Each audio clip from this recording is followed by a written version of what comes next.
Hey learners, today we will elaborate the poem The Road Not Taken by Robert Frost. इस poem के through Robert Frost ने एक ऐसा piece of writing दिया है जिससे हर इंसान को रिलेट कर सकता है, स्पेशली जब हम चॉइसेस और अपॉर्चुनिटीज़ की बात करते हैं।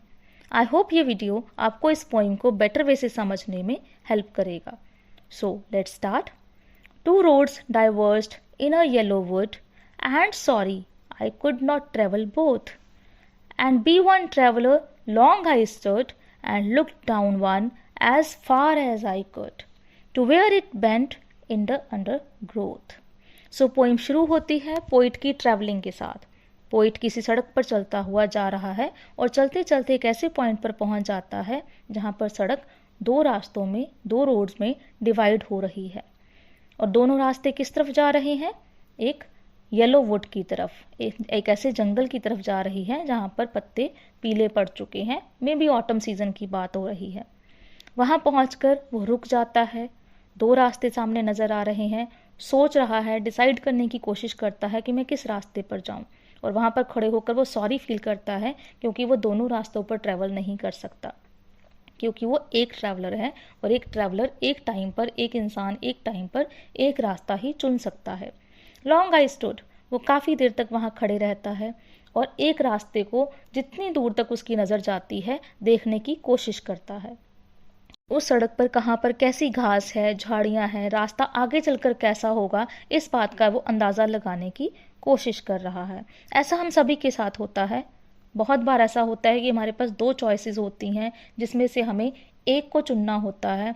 हम लंबे समय तक उसके बारे में सोचते हैं, उसमें छुपे हुए अच्छे बुरे को जानने की कोशिश करते हैं। पोइट भी उस समय वहाँ खड़ा होकर ऐसा ही कर रहा है। उसके सामने भी दो रास्ते हैं, उसे दोनों अच्छे लग रहे हैं। वो दोनों का जायज़ा लेने की कोशिश कर रहा है कि वो किस रास्ते को चुने।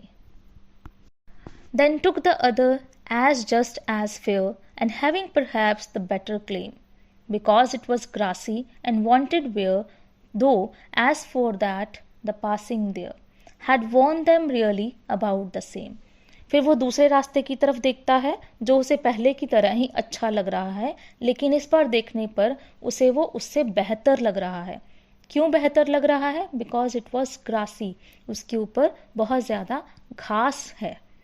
अब जिस जगह पे घास है इट मीन्स वहाँ पर ज़्यादा लोग चले नहीं हैं, पैरों के नीचे अदरवाइज़ घास दब जाती है।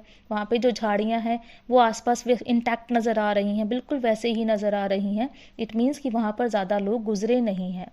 और शायद अगर वहाँ से ज़्यादा लोग गुजरते तो ये भी पहले रास्ते की तरह ही साफ़ सुथरा और अच्छा नज़र आता।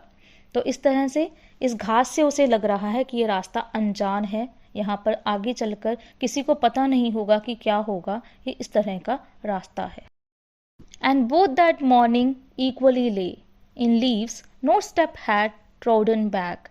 Oh, I kept the first for another day, yet knowing how way leads on to way, I doubted if I should ever come back. So poet जो है उसको पहले दोनों रोड्स अट्रैक्टिव लग रही थी। अब वो देख रहा है कि सुबह का समय है, इस समय दोनों सड़कों पर पत्ते गिरे हुए हैं, दोनों पत्तों से ढकी हुई हैं। ऐसा लग रहा है कि सुबह से इन सड़कों पर किसी ने एक कदम भी नहीं रखा है, उसे दोनों सेम लग रही हैं। लेकिन फिर भी वो क्या करता है, जो फर्स्ट वन है उसको अनदर डे के लिए, किसी और दिन के लिए चुनता है कि जब मैं फिर कभी दोबारा आऊँगा तब मैं उस रास्ते पर जाऊँगा। लेकिन आज मैं कौन सा रास्ता चुनूँगा?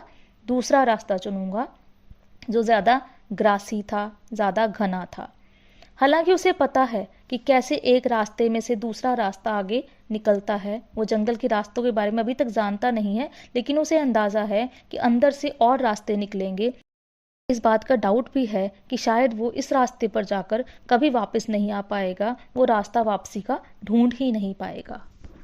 I shall be telling this with a sigh, somewhere ages and ages hence, two roads diverged in a wood, as I took the one less traveled by, and that has made all the difference. यहाँ पर future के बारे में सोचता हुआ poet क्या बोल रहा है कि कभी बहुत सालों के बाद जब वह कभी इस जर्नी के बारे में, इस यात्रा के बारे में बताएगा, वो एक लंबा सांस लेगा और क्या कहेगा? कि लाइफ में एक बार मैं ऐसे पॉइंट पर पहुंचा था जहां पर 2 रास्ते थे, मेरे पास 2 चॉइसेस थी और मैंने उस रास्ते को चुना जो लेस ट्रेवल्ड था, यानी कि जिस पर कम लोग चले थे, और उसी चॉइस ने सब कुछ बदल दिया, बहुत बड़ा डिफरेंस क्रिएट कर दिया। सो पोइम एक तरह से एक बहुत स्ट्रॉन्ग मैसेज देती है that the choices you makes you what you become of it. Means आपकी चॉइसेस ही आपको बनाती हैं, आपका फ्यूचर, सब कुछ, आपकी लाइफ आपकी चॉइसेस पर ही डिपेंड करता है। So this was the elaboration of the poem The Road Not Taken by Robert Frost. I hope you liked the video and have understood the poem and its elaboration. And if you liked the video, please like, share and subscribe to my channel. Thank you so much.